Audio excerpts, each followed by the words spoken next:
না না, আজকে আর একটা কাজ নয়, আজকে টোটাল তিনটে কাজই তোমাদের সাথে শেয়ার করব। ফার্স্ট আমার স্টুডিও বুকিং ছিল। স্টুডিওতে সকালে আমার একটা মুসলিম ব্রাইডাল ছিল, সেই কাজটা আমি সকালবেলা স্টুডিওতেই করেছি। যদিও যা গরম পড়েছে এখন, স্টুডিও বুকিং ছাড়া যখনই আমরা বাইরে কাজে যাচ্ছি আমাদের যে কী অবস্থা হচ্ছে সেটা শুধু আমরাই জানি। আবার তার সাথে সাথে যদি একটা ছেড়ে দুটো কাজ থাকে, দুটো তিনটে যখন কাজ থাকে তো তখন খুবই প্রবলেম হচ্ছে। চলো আজকে তোমাদের সাথে যে ভিডিওটা শেয়ার করছি তাতে আজকে আমার টোটাল 4টে কাজ আছে, সেই সমস্ত কাজ তোমাদের সাথে শেয়ার করছি। আর আমার next bridal master class start হচ্ছে 24 মে থেকে। তো তোমরা যারা যারা ব্রাইডাল মাস্টার ক্লাসে জয়েন করতে চাইছো তারা আমার নাম্বার হচ্ছে 7685804685, এই নাম্বারে কন্ট্যাক্ট করতে পারো। আর দেখো আমি যে সেকেন্ড কাজটাতে গিয়েছিলাম সেখানে কোনো রকমভাবে ইলেকট্রিক ছিল না। এই সময় ভাবো এত গরমে আমাকে কোনো উইদাউট ফ্যান ছাড়াই আমাকে কাজটা করতে হয়েছে। আর আজকের মেকআপটা পুরোটাই আমি তোমাদের সাথে শেয়ার করছি। আজকে আমার তিনটে লুক ছিল।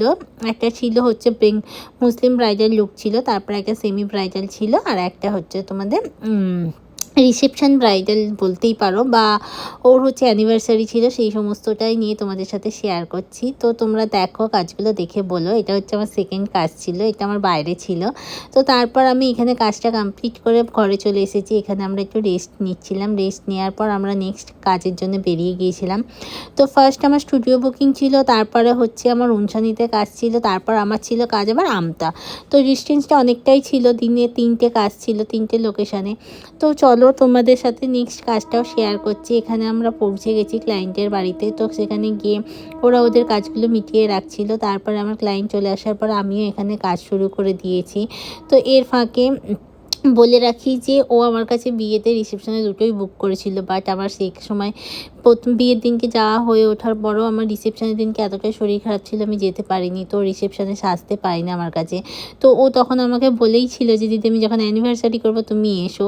তো আমাকে বারবার যখন বুকিং করছিল যে দিদি তুমি কিন্তু অবশ্যই এসো রিসেপশনের দিনকে। তো আমি ওর কথাটা অবশ্যই রাখবো, কারণ রিসেপশনের দিনকে ওর আমার কাছে সাজা হয়নি সেদিনকে। তো এই ছিল ওর আজকের লুক। তো তোমরা দেখো, তোমরা দেখে অবশ্যই কমেন্ট করে জানিও যে আজকে তিনটে কাজ তোমাদের কেমন লাগলো। কেমন লাগলো বলো সেজে? খুব ভালো লেগেছে। তুমি বিয়েতে আমার কাছে সেজেছিলে, বাট রিসেপশনে সাজা হয়নি। রিসেপশনে এইটা অ্যানিভার্সারিতে সেজে স্যাটিসফাই? হ্যাঁ হ্যাঁ হ্যাঁ, খুব স্যাটিসফাইড। আচ্ছা, থ্যাংক ইউ।